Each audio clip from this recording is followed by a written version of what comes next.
नमस्कार दोस्तों, मैं अंकुर उपाध्याय स्वागत करता हूं आप सभी का आपके अपने YouTube channel share market analysis में।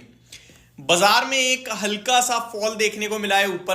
ऊपर से अगर मैं काउंट करूं तो अराउंड 170 पॉइंट्स की समथिंग का डिप देखने को मिली है, फॉल देखने को मिला है।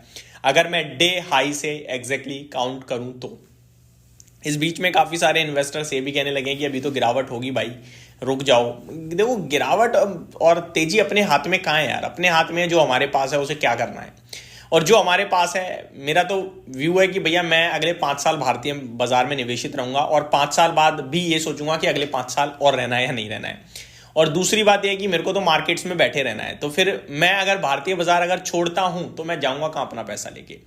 तो इवेंचुअली देखा जाए तो आई थिंक 5 साल हो या 10 साल हो या 20 साल रहना ही है, तो फिर क्यों ना निवेशित ही रहा जाए, क्यों टाइमिंग करने की कोशिश करते रहें। वो एक मार्केट में कोट भी है कि टाइमिंग करने की कोशिश मत करो, टाइम देने की कोशिश करो, पैसा अपने आप आ जाएगा। ठीक है, अब अगर आपका व्यू है कि मैंने तो यार 3 महीने 6 महीने बाजार में रहना है, उसके बाद उस पैसे को तो मैंने घर खरीदने में लगाना है या बच्चे की पढ़ाई में लगाना है या अपने सेल्फ डेवलपमेंट पे लगाना है या किसी बिजनेस को स्टार्ट करने में लगाना है, देन आप मार्केट से अपना पैसा लेके चले जाओ। फिर आपके लिए प्राइस मैटर ही नहीं करता। आज ये भाव मिल रहा है, कल पता चले और नीचे चला गया, क्या कर लोगे आप, है ना? तो मैटर करता है कि नीड क्या है उस पैसे की, आपको क्या इस्तेमाल करना चाहते हो, रखना चाहते हो, वो मैटर करता है। सिंपल है भाई, अपना व्यू ये है जो मैंने आपके साथ शेयर किया, ये मैं पर्सनल सोचता हूं और इसी को देखते हुए काम करता हूं। अब बढ़ते हैं आगे दोस्तों। जो जितना गिरेगा उतनी तेज बढ़ेगा, ये मार्केट का हमेशा से रहा है और इस बार भी रहा है। आप देखिए आज सबसे तेज कौन भाग रहा है। आज सबसे तेज भाग रहा है आपके लिए वो स्टॉक्स जो टूटे हैं। एलगी इक्विपमेंट 12.25% की रैली कर रहा है। इस पे मैंने डिटेल वीडियो बनाई थी यार, बड़ा दमदार शेयर है और स्टॉक टूटा भी बहुत तेज है। यहां पे आप डिप्स पे खरीदते रहिए, बेचने के बारे में मत सोचिए। आज 12% ऊपर है, 800 रुपए के हाई है, 628 हो चुका है। तो ठीक है, ये पहला स्टॉक था। दूसरा जो मैंने अभी रिसेंटली कल ही वीडियो बनाई आपके लिए, जिसमें आपसे कहा टीटागढ़ रेल सिस्टम। देखिए आप मैंने 15% की बात करी थी भाई साहब, अगले 6 महीने में 7% एक दिन में मिल गया। ठीक है जी। दूसरा स्टॉक हमने आपके साथ शेयर किया था बीडीएल, 5.5% ऊपर है। तीसरा हमने शेयर किया था एचएएल, 4% से ज्यादा की तेजी है। नेक्स्ट कोचिन शिपयार्ड, 5% का सर्किट लगा पड़ा है।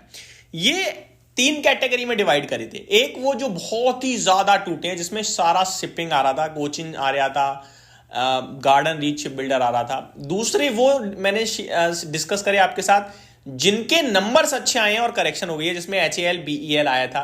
तीसरे वो जो नॉर्मल है और नॉर्मल में अच्छा कर रहे हैं, जैसे एलटीआई माइंट्री है, अच्छा कर रहा है, हाई पे है, रिजल्ट्स अच्छे आ रहे हैं और आउटलुक भी स्टेबल है, जैसे आईसीआईसीआई बैंक है। और बहुत ज्यादा गिरने में टीटागढ़ भी शेयर किया था। अगर आप देखें कि मार्केट में क्या टूटा सबसे ज्यादा, कहां पैसा टूटा इन्वेस्टर्स का, तो वो शिपिंग सेक्टर था और रेलवे सेक्टर था और पीएसयू बैंकिंग था। अब मैं पीएसयू बैंकिंग को उतना ज्यादा कवर नहीं करता, तो मैंने उनके बारे में बात नहीं करी। लेकिन अगर रेलवे की बात करूं तो राइट्स देखिए, आप टीटागढ़ रेल सिस्टम देखिए, आरवीएनएल देखिए, बीडीएल देखिए डिफेंस से, एचएएल देखिए डिफेंस से, ये नेक्स्ट लेवल रैली कर रहे हैं। और ये केवल इसलिए क्योंकि टूटे हैं भाई साहब, बाजार में बढ़ भी रहे हैं। इनके फाइनेंशियल्स, कंपनियां ये खराब नहीं है, वैल्यूएशंस का हेरफेर है। रेलवे को लेकर तो मैं अभी भी चिंतित रहता हूं, लेकिन है तो काम उनके पास भी, इसीलिए मैं ज्यादा रेलवे पे कॉन्फिडेंस नहीं दिखाता। रीजन बीइंग, एक समय वो कंपनियां अंडर वैल्यू ट्रेड करती थी, आज 5 टाइम्स 6 टाइम्स की बुक वैल्यू पे ट्रेड कर रही हैं। तो कितना टूटेंगी जवाब देना बहुत मुश्किल है। ठीक है, इसीलिए मैं उन पे बात नहीं करता। चल गए बहुत अच्छी बात है, नहीं चले तो फिर क्या कर सकते हैं। लेकिन अगर मैं डिफेंस की बात करूं, है यार इनमें कॉन्फिडेंस, बहुत स्ट्रॉन्ग आउटलुक दिखता है। अगर मैं बात करूं आप सभी के साथ डिफेंस में शिपिंग के स्टॉक्स की, तो ये भी बहुत ही दमदार कंपनियां दिखती हैं जहां पे आप फोकस करके चल सकते हो। तो एक चीज है भाई साहब, कितना गिरेगा किसी को नहीं पता है, लेकिन गिरावट में खरीदना है, ये आपको अपने आप से समझाना होगा खुद को। अपने पैसों को टुकड़ों में बांटना है। इतनी करेक्शन पे लूंगा, 5% हो सकती है, वो 7% हो सकती है, वो 10% हो सकती है, वो 2% हो सकता है। डिपेंड करता है कि आप कौन से स्टॉक या इंडेक्स में पैसा लगा रहे हो, वो कितना वॉलेटाइल है। कोई ऐसी चीज है जो ज्यादा वॉलेटाइल है, उसमें 10% लगा लो, 5% लगा लो, कि इस डिप पे इतना पैसा लगाऊंगा, इतनी बार तक लगाऊंगा। ये सारी चीजें क्या करती हैं, आपको मौके देती हैं, फिर आप उनको अपॉर्चुनिटी के रूप में ग्रैब करते हो and then they will benefit you.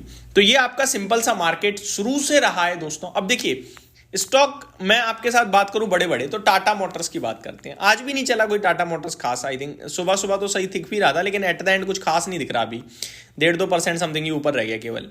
लेकिन टाटा मोटर्स ने कितना पैसा बनाया इन्वेस्टर से, काफी बनाया। अभी नहीं चल रहा, क्या कर सकते हो आप।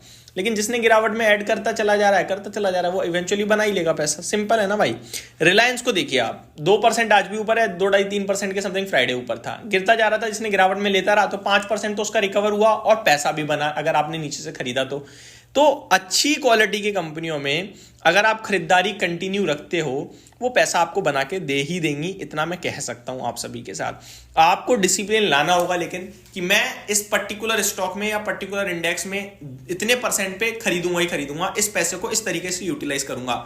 आप एक साथ पूरा भर के लगा के खरीदना चाहोगे, कभी नहीं कर पाओगे काम, क्योंकि वो आपको डराएगा, वो आपका सौदा बिकवाएगा। तो ये मेरी तरफ से शॉर्ट सिंपल अपडेट थी। स्टॉक्स की गिरावट से नहीं डरना चाहिए, क्वालिटी पे भरोसा है, स्टैगर्ड वे में खरीदना चाहिए, एंड इवेंचुअली जब पैसा बनाओगे तो आप भी खुश होगे भाई। तो ये मेरी तरफ से update. Thank you so much for watching this video. Have a great day guys.